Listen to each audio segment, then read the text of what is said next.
잠깐! 최준영입니다. 다양한 지식을 연결해서 큰 이야기를 만들어내는 경험. 어디서? 위즈덤 칼리지에서 함께 하시죠. 네이버에서 위즈덤 칼리지를 검색하세요. 네, 첫 번째 시간입니다. 미래에셋증권 자 부장검사 정선희 매니저님 모시겠습니다. 안녕하세요. 안녕하십니까. 말이 안 나오네, 말이 안 나와. 너무 예. 기회 눌리시면 안 됩니다. 예, 우리 부장 검사님 저 파이팅에 눌리면 안 돼요. 우리도 힘을 내야 됩니다. 아니, 아우, 오늘 힘이 내야 됐다. 비도 많이 오는데 좀 힘내셔야죠. 예. 추우신 거 아니죠? 아니에요. 네. 쫄았습니다. 오늘 제 지인이 몇 년 만에 연락이 와서 예. 비트코인 주식 다 내려서 언제까지 기다려야 되냐고 연락이 왔더라고요. 그래서 제가 뭐 답은 못 해주겠지만 예. 다들 이제 개인 투자자분들께서 궁금해하시는 게 기간을 좀 많이 그렇죠. 궁금해하고 예. 또 지금이라도 어떤 걸 좀 사야 되느냐 또 아니면 뭐 이런 부분들 많이 궁금해하시는데 예. 글로벌 라이브에서 아마 도와드릴 겁니다. 알겠습니다. 네. 자, 오늘 중국 간단하게 뭐 네네. 한번 해볼까요? 예. 알겠습니다. 오늘 또 중국 좋았습니다. 상해는 1.6% 상승 그리고 심천 2% 상승했고요. 항생 네. 1.3% 상승 마감했습니다. 일단 이제 어제 시진핑 주석과 리커전 총리의 정책 발언이 있었고요. 네. 자동차 소비 추가 부양책 그리고 지금 눈에 띄는 거는 이제 핀테크와 전자결제 플랫폼 규제에서 여러 긍정적인 시그널이 좀 있었습니다. 그리고 연간 성장 목표 유지 그리고 거시경제 정책 강화 등이 있었고요. 이제 연결지어 좀 얘기를 해보면 엔트그룹 지주사 승인 등의 뉴스가 이제 계속적으로 일주일 사이 계속 나오고 있죠. 네. 그래서 금일 이제 시주석 코멘트나 여러 부분들을 봤을 때 상장 재개에 대한 부분들이 플랫폼 규제 완화에 대한 부분들이 좀 이슈가 좀 되는 것 같고요. 이제 2020년 11월에 IPO 최대여였죠. 사실 이제 이게 금융 지주회사 면허는 엔트그룹 상장과 직결되기 때문에 이 부분이 필수적이고 이게 상장이 바로 되느냐, 뭐 지주회사 전환이 바로 되니 그건 아니거든요. 네. 그러니까 실이 수개월 좀 걸리기 때문에 이제 다만 뭐 신청을 하면 당연히 플랫폼 규제 완화에 대한 정부의 스탠스를 또 엿볼 수가 있기 때문에 그게 이제 긍정적이었고 리커참 총리가 이제 최근에 뜨거운 중국 전기차 쪽 관련된 이슈가 좀 있었습니다. 전기차 예. 너무 좋죠.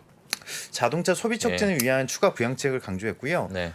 특히 이제 전기차 취득세에 관련된 정책 연장을 진지하게 연구하겠다 이런 내용들이 좀 있었습니다. 예. 특히 이제 자동차 소비 촉진을 2천억 위안 지난번에 말씀드렸던 대로 38조 원을 쓰는데 중요한 건 이전과 다른 건 중고차 관련된 상황인데 중고차가 한 지역에서 거래되면 그 지역 내에서 거래가 돼야 되는데 이제 전국으로 거래가 됩니다.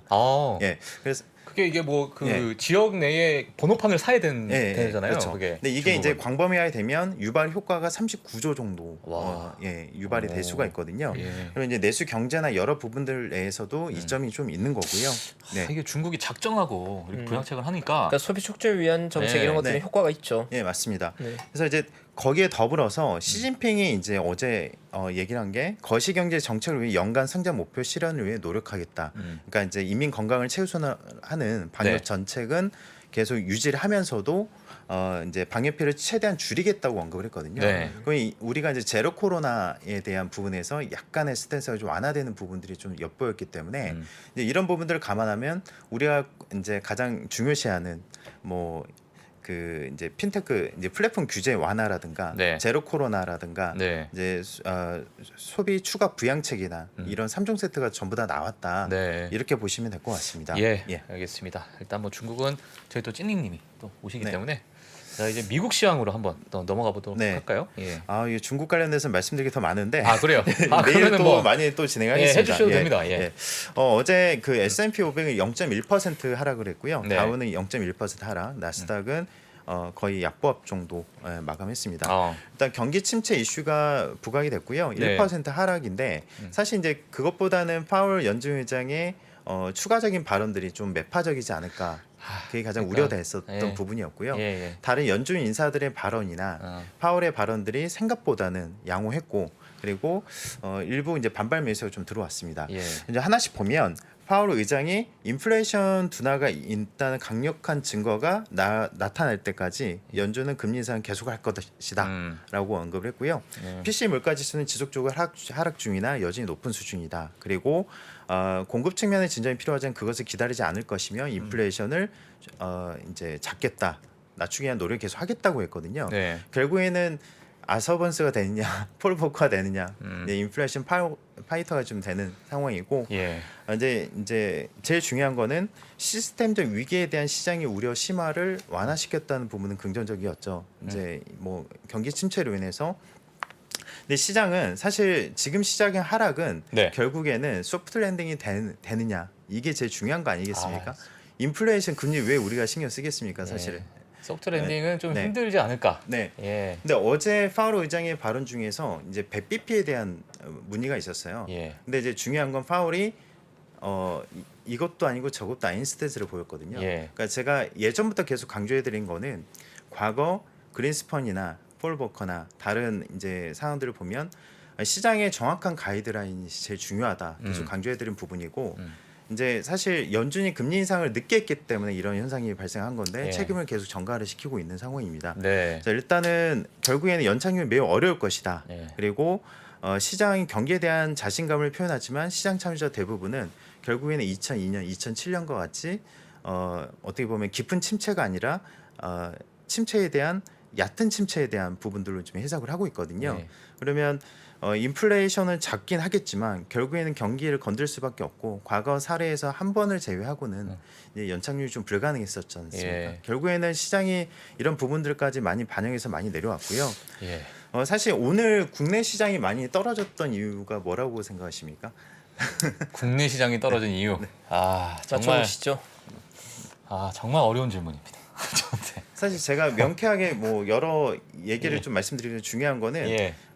사실 우리가 7월 FMC도 75bp를 지금 각오해야 되는 상황이잖아요. 예. 그러면 한국은행에서 당연히 그 상황 내에서는 한 번에 50bp 인상을 또 고려를 해야 되는 상황이 왔고요. 예.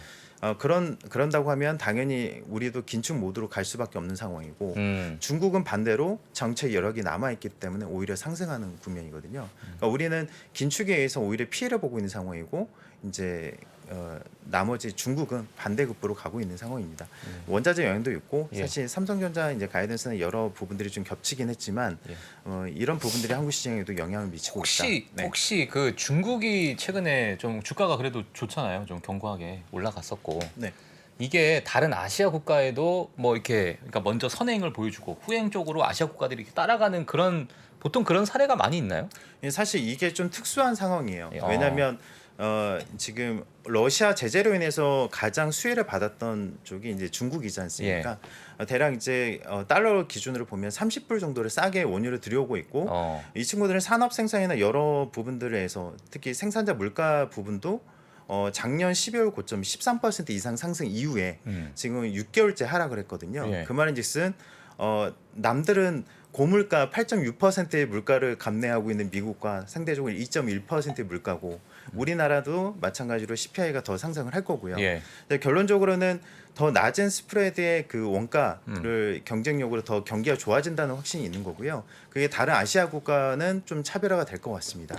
그리고 거기 약간의 부연을 하면 예. 이제 과거 같은 경우에는 글로벌 빅머니들이 어떻게 생각하냐면 선진 마켓이 있고 이머징 마켓이 있다고 보는 거거든요. 근데 예전에는 이제 중국 시장이 좋아진다는 건 이머징에서 시가총액 비중이 제일 크니까 이머징의 비중을 늘리고 선진 시장의 비중을 줄이는 식으로 대응하면서 중국이 올라가고 한국이 올라가고 동조된 경우가 많이 있었거든요. 그 요즘은 이제 조금 특이하긴 한 게 중국 같은 경우에는 경기 부양 정책이 워낙 원활하게 나오다 보니까 환율도 방어하고 있고 경기도 좋아지고 있는데 국내는 반도체 업황이 안 좋다 보니까 오히려 요즘은 이머징 마켓 전체에 대한 매수가 아니라 오히려 중국을 많이 늘리고 한국의 비중을 줄이는 모습도 나오고 있거든요. 그러니까 그런 것들이 과거와는 다르게 중국과 국내의 상관계수를 점점 더 멀어지게 만들고 있어서 지금은 사실 중국이 간다고 해서 한국 시장이 따라갈 거라는 기대는 지금은 좀 아니긴 한 것 같아요. 물론 예전에는 그런 동조 현상이 있었습니다. 근데 요즘은 좀 달라지는 것 같아요. 국내 하시는 분들도 많이 어렵겠네. 그러면. 그렇죠. 반대로 국가별 차별화가 좀 예. 크죠. 중국 비중을 줄이면서 한국으로 들어왔던 구간도 있었거든요. 올 상반기에. 예. 그러니까 지금은 그 반대의 구간이다 이렇게 보시면 될 것 같습니다. 알겠습니다. 그래서 어제 이제 유가 관련돼서도 다시 좀 업데이트를 해드리자면 네네. 이제 이란의 6월 원유 수출이 5월에 46만 배럴보다 급증한 96만 배럴 거의 2배수를 증가했던 상황이고요. 쿠웨이트도 7월 원유 생산을 쿼터부터 더 많이 할 거다라고 이제 공급 이슈가 좀 보여야 됐습니다. 그 동안에 제가 가장 중요시하는 게 뭐였죠? 금리로 절대 원유를 잡을 수 없다고 제가 말씀을 좀 드렸었고, 네. 이제 다행히 드라이빙 시즌에 맞물려서 가솔린 수요가 증가하고 있는 와중에 공급량 증가 소식이 있었기 때문에 긍정적이었고 유가의 하락이 있었습니다. 혹시 박 선생님 그 가솔린 가격이 네. 어떻게 구성이 되어 있는지 아십니까? 정말 오늘 지금 뇌를 지금 풀 가동 중입니다. 예. 예. 어떻게 될까요? 예. 유가가 60%고 아. 정제 마진이 17, 그리고 세금이 12 정도 되거든요. 예. 네, 아유, 진짜 간단하네요. 결론은 뭐냐면 네네. 중요한 거는 지금 바이든이 하고 있는 거는 예. 이제 엑스모빌에게 야 너네 너무 이익을 많이 내지만 생산을 좀 많이 늘려. 그리고 지금 바이든 3개월 유류세 면세 부분을 추진하고 있잖아요. 예. 그 60%의 그 담당하고 원유 가격을 놔두고 나머지 부분들을 지금 건드리고 있다는 거죠. 그럼 확률상 이 유가가 잡힐 수 있는 구간이 아니라는 거죠. 왜냐하면 그 세금을 낮추고 일부 유류세 면제를 한다고 한들 이게 유류세 면제를 통해서 가격이 내려가면 수요가 또 늘어나거든요. 그럼 가격이 다시 올라갑니다. 예. 중요한 건 공급을 늘리지 않고서는 전혀 잡을 수 없다. 잡을 수 없다는 결론이고요. 뭐 공식적으로 보면 그렇습니다. 네. 그래서 이제 인도도 보면 러시아 제재료는 수혜를 좀 많이 받고 지금 1% 수입에서 18%, 20% 가까이 늘어났고 지난해 8배가 늘었고요. 아까 말씀드린 대로 중국이 러시아 수혜를 크게 보고 있고 전월 대비해서 28%나 증가한 30달러나 저렴한 가격에 팔고 있습니다. 이게 이제 주가에도 계속 반영이 되고 있는 거죠. 사실 뭐 자본주의 사회에서 뭐 네. 뭐라고 할 말은 아니지만 네. 이게 좀 그렇습니다. 이게 좀. 그래서 지금 잘 되고 있는 게 참 미국에서도 러시아가 바이든이 빈사람을 만날 수 있느냐 안 만나는 거냐 못 만나는 거냐 그러니까요. 의견들이 좀 많은 상황이라서 그래서 이로 인해서 어제 엑스모빌이 3.9%나 하락했고 이제 세브론 이제 두 개 차트가 굉장히 깨졌거든요. 뭐 사실 바이든 시추허가를 많이 해줬는데 빨리 생산량 늘리라고 했고 이미 제가 봤을 때는 어떻게 보면 시안을 좀 정해놓고 지금 때리는 위치라서 이것도 한번 좀 보실 필요가 있는 것 같습니다. 알겠습니다. 뭐 잠깐 지금 본 엑슨모빌 뭐 쉐보론 떨어진 거 보니까는 저희 장우석 부사장님이 그 전에 웬만하면 사지 마라 이런 얘기했던 게 갑자기 딱 떠오릅니다. 네, 적절한 조언이었죠. 네. 그래서 이제 어제 또 특징 업종이 이제 우리가 가장 사랑하는 테슬라가 이제 좀 테슬라 사랑하시나요? 사랑하는 종목 사랑하는 것 같아요. 네. 그래서 일단은 어제 0.4% 하락 마감했는데 예. 장중 뭐 크게 상승을 했었죠. 근데 이제 매물이 나왔던 이유가 파월의 100bp 발언 그리고 이제 암호화폐 규제 강화에 대한 이슈가 좀 있었습니다. 하지만 장중에 나왔던 보고서가 좀 이슈가 좀 됐었죠. 그러니까 2분기 인도량을 하향 조정을 해서 이제 하락 전환을 했거든요. 그러니까 이제 근데 내용을 자세히 뜯어보면 2분기 부진 때문에 하락한다면 매력적인 구간이다라고 이제 언급을 했거든요. 이로 인해서 애플도 락다운에 따른 이제 봉쇄 영향 때문에 이제 실적에 대한 우려감 때문에 하락 전환을 했습니다. 근데 이제 암호화폐는 제가 매 시간씩 말씀을 좀 드리고 있는데 이제 한 가지 좀 재밌는 게 좀 있어서 이제 일단 암호화폐 관련 이제 BT 이제 비트코인 ETF가 이제 프로시에저에서 이제 발행이 상장합니다. 그래서 이제 이게 이제 과거 사례를 한번 보면 이제 작년 2021년 4월 16일이었죠. 이제 미래에서 호라이즌 ETF에서 BTC 인버스가 출시가 됐어요. 작년에요? 네, 4월에. 그리고 나서 BTC 최고점 7월 달까지 비트코인이 폭락을 했습니다. 그러니까 이제 가장 좋았던 시기에 출시가 돼서 또 이제 폭락이 됐던 거죠. 그러니까 결론적으로는 인버스가 이제 출시가 되고 나서 굉장히 이제 우려감이 있었고 실제 그게 시장 영향이 있었던 거죠. 있었네요. 그래서 상장을 하고 나서 일주일 만에 13%나 하락을 했습니다.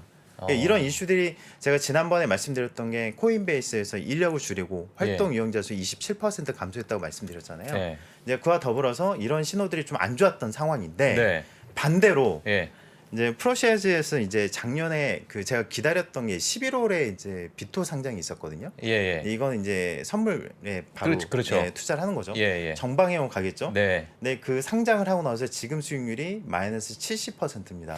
그러면 우리가 유추해 볼 수 있는 거는 우리 프로시에즈의 저주로 갈 거냐 아니면 진짜 그 인버스의 세계로 가느냐 이제 주인데 만약에 이제 이게 이번에 바닥을 찍고 올라온다. 그러면 역주행의 신화로 남지 않을까 그 생각이 좀 드네요. 근데 지금 너무 많이 빠졌잖아요, 사실. 그러니까 지금 이제 이야기한 건 중요하긴 한 것 같은 게 이제 자사 운용사들이 언제나 가지고 있는 딜레마가 이거거든요. 예를 들어서 펀드의 자금이 시장이 부진할 때 자금이 많이 들어오고 시장이 과열될 때 자금이 좀 줄어드는 게 자기들한테 좋은데 실제로 자금은 전체로 봤을 때 역방향으로 움직인다는 거거든요. 과열될 때 자금이 너무 많이 들어오고 시장이 침체됐을 때 자금이 빠져나간다는 얘기를 하는 거거든요. 예. 근데 그게 ETF 시장에도 동일하게 나온 게 롱이나 레버리지 상품이 제일 많이 만들어지는 시기가 고점인 경우가 많았고 반대로 인버스 상품이 많이 만들어지는 시기가 저점인 경우가 많았는데 지금 시장에서 공이 얘기하는 건 야 비트코인 인버스가 만들어질 정도면 바닥 찍었나 보다라는 역설적인 이제 얘기가 많이 나오고 있다는 말씀을 해주시는데 저는 사실 상당히 거기에 동의하는 편이거든요. 네, 그러니까 수요가 가장 많은 시점이 과열이고 수요가 가장 적은 시점이 저점인 경우가 많은데 인버스 얘기가 나온다는 건 사실 바닥 찍고 이제 턴하려나 보다의 신호로 보는 그런 관점이 좀 있죠. 그냥 우리 챕하고는 책 하나 쓰자 우리. 재밌잖아요. 너무 재밌지 않아요? 얘기 들으면? 많이 통해서 예. 항상 즐겁습니다. 예.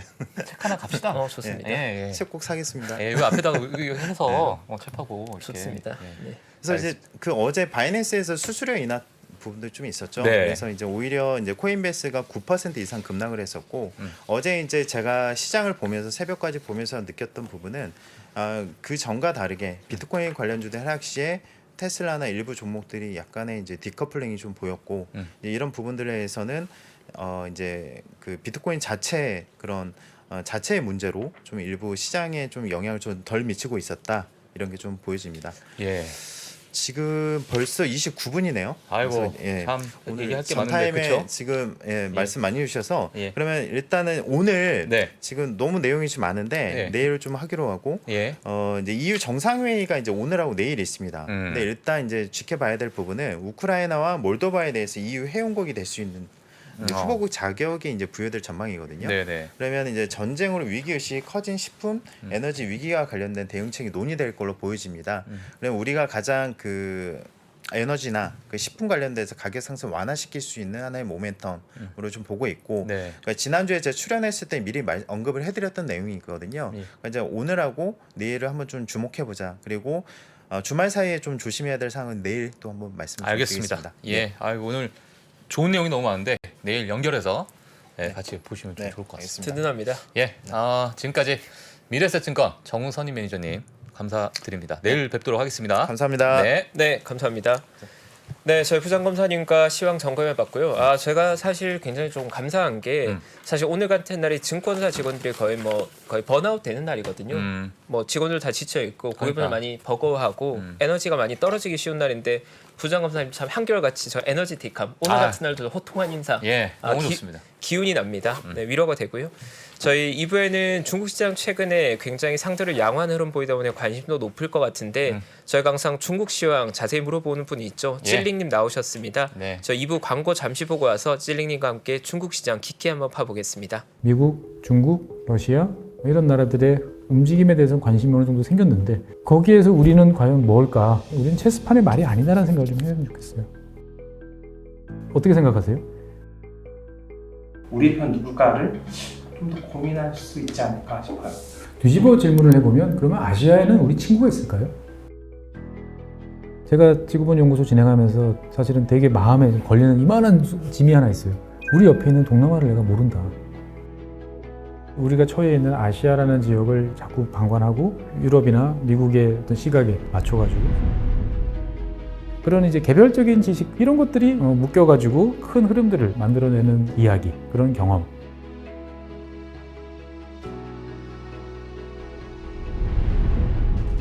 작고 잡다한 지식이라도 그것들을 절대 무시하지 말라. 나는 그건 되게 긍정적이고 그런 지식들을 연결해서 말 그대로 위즈덤이잖아요.